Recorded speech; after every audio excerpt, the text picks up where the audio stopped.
লাউর সাথে যদি চিংড়ি দিয়ে রান্না করা হয় তাহলে তো মনে হয় যে খাবারটাই জমে যায়। প্রিয় দর্শক, আসসালামু আলাইকুম। হ্যালো এভরিওয়ান, সবাই কেমন আছেন? আশা করি সবাই ভালো আছেন। আজকে আপনাদের সাথে শেয়ার করবো আমি কিভাবে লাউ দিয়ে চিংড়ি দিয়ে রান্না করলাম। যদিও লাউ চিংড়ি খুবই কমন একটা খাবার, আমার মনে হয় যে প্রত্যেক রাঁধুনিরাই এটা রান্না করতে পারে। আমিও আজকে লাউ দিয়ে চিংড়িটা রান্না করলাম বরাবরই যেভাবে সবাই রান্না করে ওই রকম ভাবেই, ভিন্ন কোনো পদ্ধতিতে আমি আজকে রান্না করিনি। আমি যেহেতু আপনাদের সাথে ভিডিও শেয়ার করি তাই আজকেও আপনাদের সাথে ভাবলাম এটা শেয়ার করি যে আমি কিভাবে লাউ দিয়ে চিংড়ি রান্না করলাম। আমার রান্নাটা আপনাদের কাছে ভালো লাগলে অবশ্যই আমার চ্যানেলটা সাবস্ক্রাইব করবেন।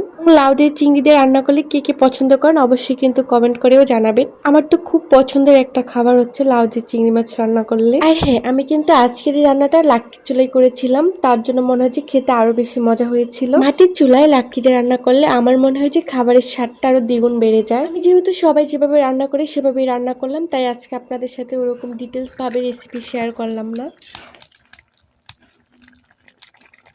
এই তো আমার রান্না করা শেষ হয়ে গিয়েছে। আমি যেহেতু মাটির চুলায় রান্না করেছি তাই এখানে তরকারিটা একটা পাত্রে ঢেলে নিচ্ছি। তো আপনাদের কাছে আমার আজকে এই রেসিপিটা কেমন লেগেছে অবশ্যই কিন্তু কমেন্ট করে জানাবেন। Thanks for watching this video. Allah Hafiz.